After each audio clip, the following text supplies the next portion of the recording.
Quais tipos de limite existem? Eu já comentei um pouco sobre isso, mas existem 4 tipos de limites. Anota aí porque isso é importante, hein?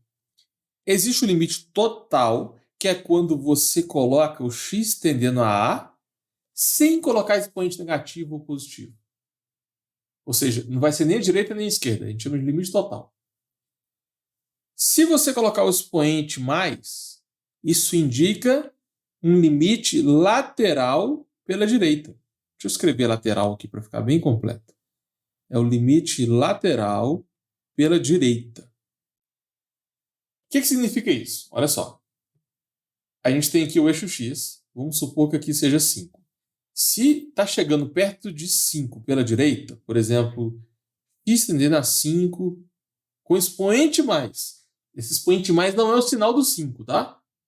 Expoente mais significa que você chega perto do 5 depois do 5. É um pouco depois. Pensa num número depois do 5, sei lá, 10.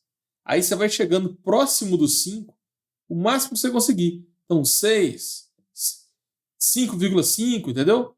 Aí, se você fizer isso o máximo possível, vai dar tipo 0,00000000001. Entendeu? Isso que é 5 à direita. Nunca vai ser 5. E você também não pode pegar 6. Você tem que chegar perto do 5, pela direita, o máximo que você conseguir. Essa é a ideia. E o limite lateral à esquerda é o contrário.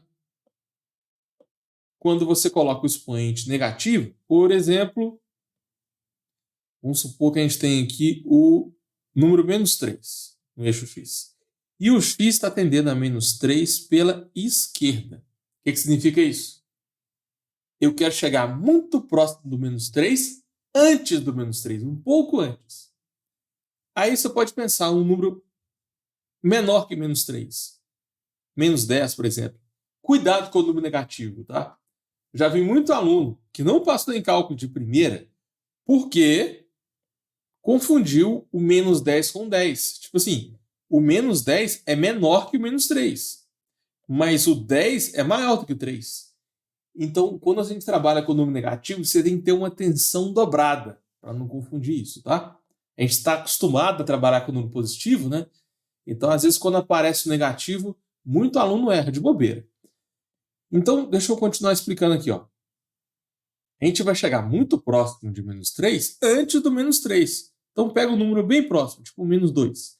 Agora, a gente chega o máximo possível. Menos 2,5.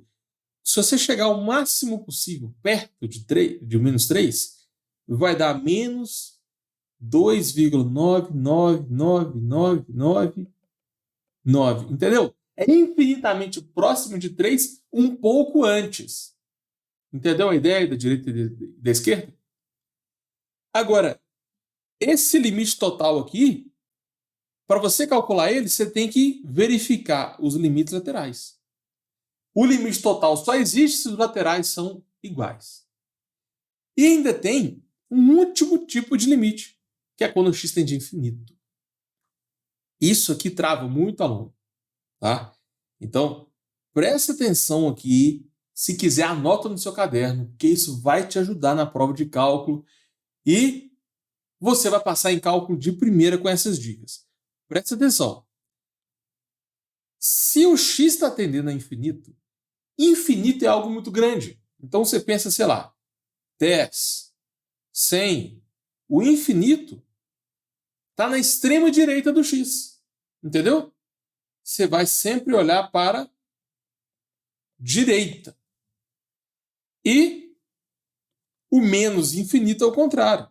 Você pensa, sei lá, menos 10, menos 100. Menos infinito é um número muito pequeno, só que negativo. Então, menos infinito está lá na esquerda. Então, sempre que falar x tendendo a menos infinito, você olha para a extrema esquerda. Se falar limite quando x tende a infinito, você vai olhar para a extrema direita. Então, pensa comigo. O x tendendo a mais ou menos infinito, vocês entenderam. Agora, a resposta desse limite também pode ser infinito. Você sabe interpretar isso?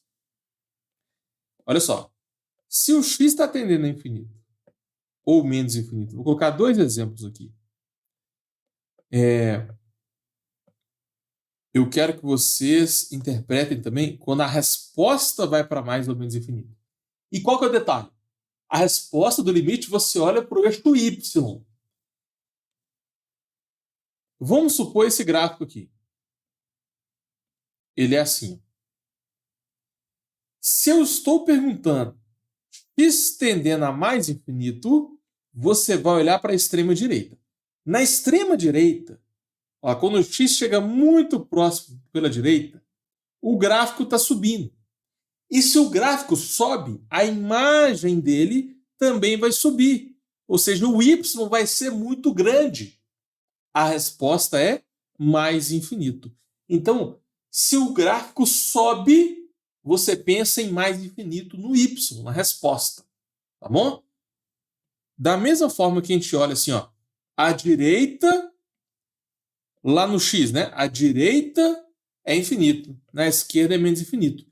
No y é o contrário. O contrário não, é para cima e para baixo, né? No mais infinito você sobe, no menos infinito você desce. Eu já vi muito aluno confundindo isso. Tá? Muito cuidado. A resposta do limite está em y. Para você conseguir passar em cálculo de primeira, você tem que saber interpretar limite quando o x tende a infinito e a resposta pode ser mais ou menos infinito também. Isso é um erro muito comum. E se a gente analisar no menos infinito? No menos infinito, você vai olhar na extrema esquerda. A extrema esquerda do gráfico, o x tem que estar, né, na extrema esquerda. Então, você vai olhar na extrema esquerda do gráfico. Perceba que o gráfico ele está descendo. Né? Ele vai descer aqui para sempre. Então, a imagem dele também vai descer. Ou seja, o y está descendo. Se o y está descendo para sempre, a resposta desse limite é menos infinito. Vamos pegar mais um exemplo? E se eu tiver um gráfico assim, ó, tipo um W? Tanto no mais infinito, na extrema direita, quanto na extrema esquerda, o gráfico sobe. Portanto, a resposta é infinito dos dois lados. É só você observar o gráfico. Beleza? Então, assim, essa parte de limite no gráfico é extremamente importante. Muito aluno deixa isso para lá e fica focando só na resolução de limites. Mas é fácil. Você não precisa fazer conta. É só olhar o gráfico e colocar a resposta. Se cair uma questão dessa na prova, você tem que acertar. É considerado uma das questões mais fáceis.